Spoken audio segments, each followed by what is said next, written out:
ചേലക്കരയിൽ ആദ്യമായി വിവിധ തരം ദോശകളുടെ രുചിക്കൂട്ടുമായി ദോശ ഡൈൻ ഉടൻ പ്രവർത്തനം ആരംഭിക്കുന്നു. ദോശകൾക്ക് പുറമെ ഊത്തപ്പം, ഇഡ്ഡലി, ചപ്പാത്തി, പൊറോട്ട തുടങ്ങിയ വിവിധ തരം വിഭവങ്ങൾ ഇവിടെ ലഭ്യമാണ്. Opening shortly in Chelakkara.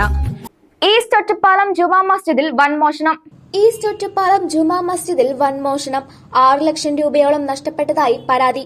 ഞായറാഴ്ച പുലർച്ചെയാണ് പള്ളിയിൽ മോഷണം നടന്നത്.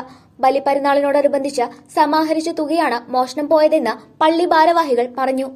നിലവിൽ ഒറ്റപ്പാലം പോലീസും വിരലടയാള വിദഗ്ധരും സ്ഥലത്തെത്തി പരിശോധന നടത്തി. മോഷ്ടാവിന്റെ ദൃശ്യങ്ങൾ CCTV ക്യാമറയിൽ പതിഞ്ഞിട്ടുണ്ട്. മോഷണം നടന്ന ഓഫീസിനുള്ളിലെ CCTV ക്യാമറയുടെ കണക്ഷൻ വിച്ഛേദിച്ച നിലയിലായിരുന്നു. എന്നാലും പള്ളിക്കുള്ളിലെ മറ്റു ഭാഗങ്ങളിൽ സ്ഥാപിച്ച CCTVയിലാണ് മോഷ്ടാവിന്റെ ദൃശ്യങ്ങൾ പതിഞ്ഞത്. സംഭവത്തിൽ പോലീസ് കേസെടുത്ത് അന്വേഷണം ആരംഭിച്ചിട്ടുണ്ട്. ഈസ്റ്റ് ഒറ്റപ്പാലം പള്ളിയുടെ കോമ്പൗണ്ടിലുള്ള ഓഫീസിനകത്ത് നിന്ന് ഇന്ന് പുലർച്ചെ സുമാർ 6 ലക്ഷം രൂപയോളം മോഷണം പോയിട്ടുണ്ട്.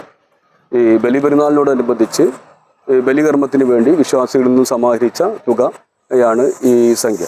പോലീസിൽ പരാതി നൽകിയിട്ടുണ്ട്. പോലീസ് വ്യാപകമായ അന്വേഷണം നടത്തിയിട്ടുണ്ട്. പള്ളിയിൽ സ്ഥാപിച്ച CCTV ദൃശ്യങ്ങളിൽ ഈ മോഷ്ടാവിൻ്റെയും ഒക്കെ ദൃശ്യങ്ങൾ പതിഞ്ഞിട്ടുണ്ട്. കാര്യങ്ങൾ വളരെ വേഗത്തിൽ പിടികൂടാൻ സാധിക്കും എന്നാണ് പ്രതീക്ഷിക്കുന്നത്. News desk CCV.